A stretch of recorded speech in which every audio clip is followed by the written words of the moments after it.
Hi, I'm Dr. Fahir. I'm the medical director of Speedoc. And with over 50 million Muslims around the world fasting in the month of Ramadan that's just coming up, it's important to know the do's and don'ts of how we should eat and adjust our medication, etc., in this month in order to be able to fast safely. For diabetics during Ramadan, there are two main areas we'd like to concentrate on. The first is spotting the signs of low blood sugar or hypoglycemia, and the second is to ensure adequate hydration.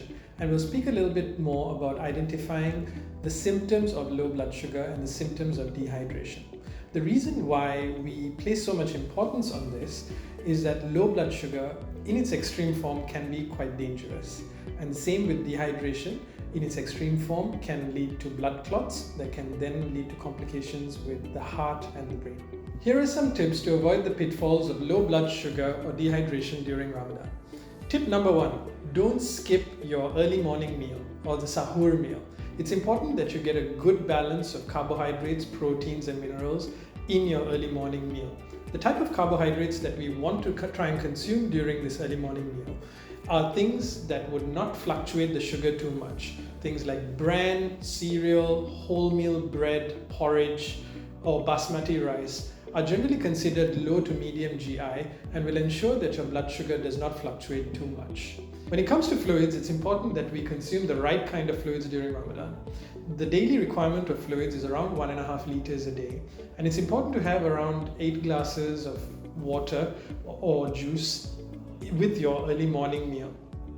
Now, the type of fluids that we have shouldn't be too sugary, as sugary drinks can spike up the sugar and crash down the sugar quite fast in your bloodstream, making you feel unwell and increasing the risk of hypoglycemic events or low blood sugar events during the fasting period. It's very important to spot the signs of low blood sugar during the fasting period, and primarily to do this we need to be confident with how to check our own blood sugar.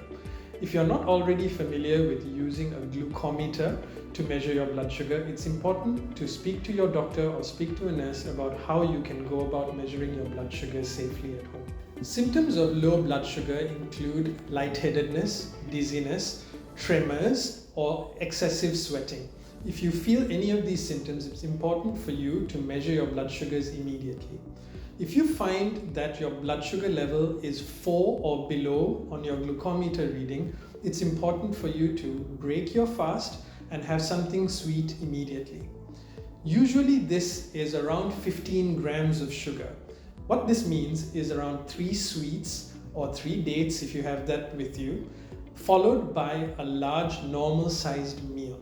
The reason why we have it in this way is the initial sweet that you take will get you over the low blood sugar in the immediate setting and make you feel better.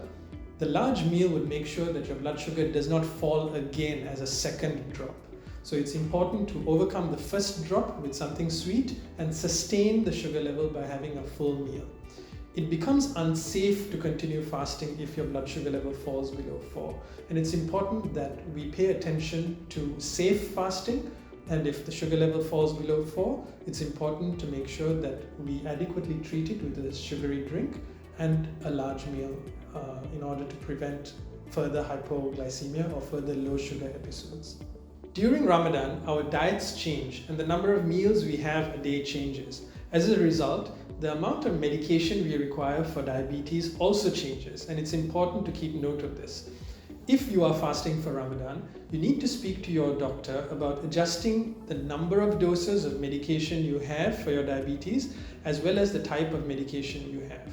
For example, if you're on insulin, your insulin doses will need to be adjusted to reflect your new diet during the Ramadan period. Similarly, for patients who are taking tablet medication for diabetes, it is also important to know which medications need to be changed, which medication doses need to be changed, and how to take them. Although it seems a lot of adjustments need to be made during Ramadan for diabetic patients, it is quite possible to fast safely being a diabetic during Ramadan.